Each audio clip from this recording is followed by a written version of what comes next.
আমার কাছে একটা প্রশ্ন আছে, কিন্তু বলছে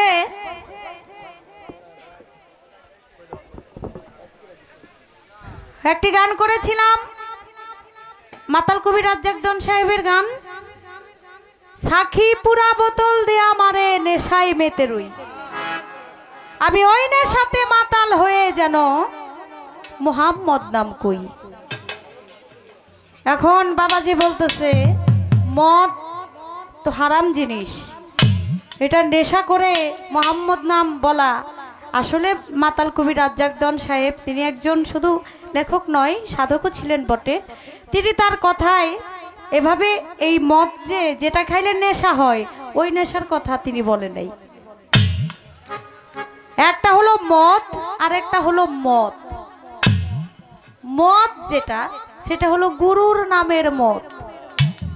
আমরা একটা বিচার সালিশে বসলে আমরা বলি একমত, সেও একটা, এটা হলো মদ আর একটা হলো মদ। মদটা হারাম, কিন্তু গুরুর নামের যে নেশা, মুর্শিদ নামের যে নেশা, এই যে নেশাতে পাগল হয়ে আমার ভান্ডারি ভাই নাচলো, জিকির করলো আল্লাহর নামে, এটাও তো একটা। মুর্শিদের নাম শোনার সাথে সাথে যে যার ভক্ত সে কখনো ঠিক থাকতে পারে না, তার ভিতরে একটা ভাব চলে আসে, এমনিতেই চলে আসে। এটা হলো একটা নেশা, এটা গুরুর নামের নেশা, মুর্শিদ নামের নেশা। তাই বলেছে সাখী, সাখীকে, সাখী হলো যার যার মুর্শিদ। সাখী পুরা বোতল দেয়া মারে নেশায় মেতে রই, মুর্শিদ নামের নেশা খেয়ে আমি যেন মাতাল হয়ে আমার মুর্শিদের নাম, আমি আমার রাসূলের নাম, আল্লাহ নবীর নাম যেন নিতে পারি। যেটা খাইয়া বলে বাপেরে বলে বড় ভাই, ওই নেশার কথা বলে নাই। এখন তো নিজের বাপারে বাপ কয় না, কি একটা বলে বাইরে হইছে, এটার নাম বলে বাবা। হ্যাঁ, তো ওই সমস্ত নেশার কথা বলা হয় নাই। গান, গানে হয় জ্ঞান, জ্ঞানে হয় ধ্যান, ধ্যানে হয় মাওলার দিদার। এ গান শুনলে মানুষ পাপ মুক্ত হয়, আবার এই কিছু গান শুনলে মানুষ পাপে লিপ্ত হয়। কিছু গান শুনলে মানুষ পাপ মুক্ত হয়, আর কিছু গান শুনলে মানুষ পাপে লিপ্ত হয়। আমি অনুরোধ করে বলবো ওই সমস্ত গান থেকে, ওই সমস্ত গান বাজনা থেকে আপনারা বিরত থাকবেন। যে গানের মধ্যে আল্লাহ নবীর গান নাই, ওই যে আমার বাবাজি একটা গান লেখছে, আমি গানটা হবিল সরকার সাথে যখন গান হয় তখন মাঝে মাঝে গানটা শুনি। ওই সন্ধ্যার পরে ডাক দিয়া কয় তোর লাইগা ফাইটা যাইব। হ্যাঁ, মানে এইরকম কিছু গানের মধ্যে এই যে কথাটা লেখছে এটা কিন্তু দুঃখে লেখছে, এটা কিন্তু সুখে লেখে নাই। কিছু গান কিছু শিল্পীদের জন্য গানটা আমাদের আজকে কোন জায়গায় গিয়া দাঁড়াইছে। অনেকে অনেক থানা থেকে পারমিশন দেয় না। কেন দেয় না? কারণ তারা তো জানে না এখানে বাউল পালা গান হবে। তারা মনে করে কি ৫-৭টা মেয়ে আসে, ছেলে আসে, ছেলে তো কমই আসে, মাইয়া আসে বেশি আর কি। মেয়ে আসে আইসা তারা বাউল গানের নামে করে ভণ্ডামি, ফাইজলামি করে স্টেজের মধ্যে অমুক ভাইয়ের নাম তমুক ভাইয়ের নাম বলতে বলতে রাত শেষ করে দেয় গানের মধ্যে, আর খালি নাচানাচি করে। তাদের গান শোনা তো দূরের কথা, দেখলেও মানে খারাপ লাগে, ঘৃণা লাগে যে বাউল গানের মধ্যে বাউল গানের নামধারী তারা কোনো বাউল শিল্পী না, তারা হলো নামে শিল্পী, তারা কামের কোনো শিল্পী না। বাউল গানটা তারা নষ্ট করার জন্য এই জগতের মধ্যে প্রবেশ করছে।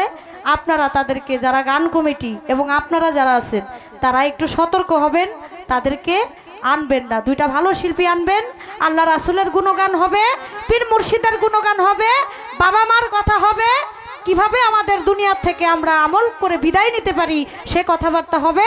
সেই কথা শুনলে মানুষের জ্ঞান হবে। সেই গান কখনো হারাম হতে পারে না। খাজা বাবাই গেয়েছিল গান, আর গান শুনেছিল বড় পীর আব্দুল কাদের জিলানী। আমি প্রথম স্টেজে একটা গান গাইছিলাম, আকাশটা কাঁপছিল কেন, জমিনটা নাচছিল কেন, না খাজা বাবা মার হাবা গেয়েছিল নবীর গুণগান। আমার খাজা বাবার গান শুনে বড় পীর আব্দুল কাদের জিলানী বলেছিল তোমার মতো গান যে গাইতে পারে তার জন্য গান গাওয়া জায়েজ, আর আমার মতো গান যে শুনতে পারে তার জন্য গান শোনা যায়। আজকে পবিত্র রাতে, মেরাজের রাতে আমরা সবাই সবার জন্য দোয়া করি। আল্লাহ যাদেরকে আমরা যারা এখানে আছি, আমরা ইবাদতের গানের মধ্যেও ইবাদত হয় যদি কেউ ইবাদত করতে পারে। তাই ধন্যবাদ জানাই আপনারা যারা এখনো পর্যন্ত আছেন। আমি দুটি গান করলাম, আরো দু একটি বিচ্ছেদ গান করব। আপনারা সবাই একটু ধৈর্য সহকারে গান শুনবেন, আরেকজনকে গান শোনার জন্য সহযোগিতা করবেন। আপনার পিছনে যদি কোনো মুরব্বী থাকে তাকে একটু দেখার সুযোগ করে দিবেন। এটাই হলো মানবতা, এটাই হলো ধর্ম।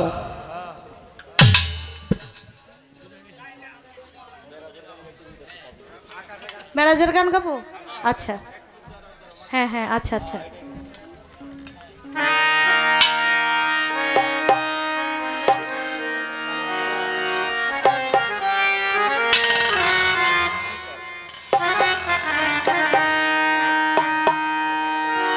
একটু দাঁড়াও দাঁড়াও ইয়া মোহাম্মদ, আমার নয়ন ভরে তোমায় দে,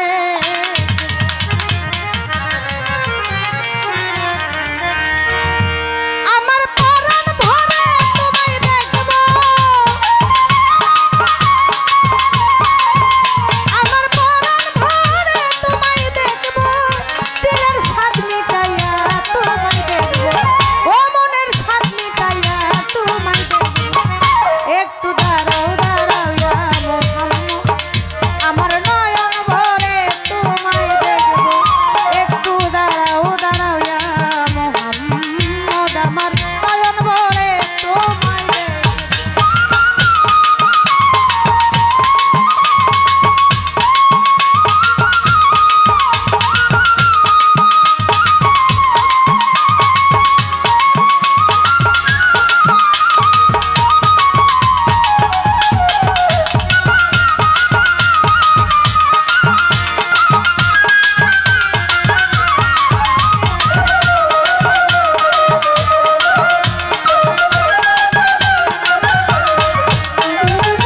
এক রাত্রে নবী ছিলেন উম্মে হানির ঘরে, জিবরাইল আসিয়া তখন বলে বিনয় করে।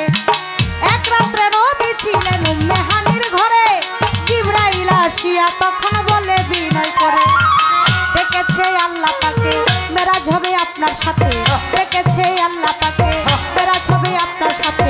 মেরাজে গেলেন নবী, আলাপন হলো সবই, মেরাজে গেলেন নবী, আলাপন হলো সবই।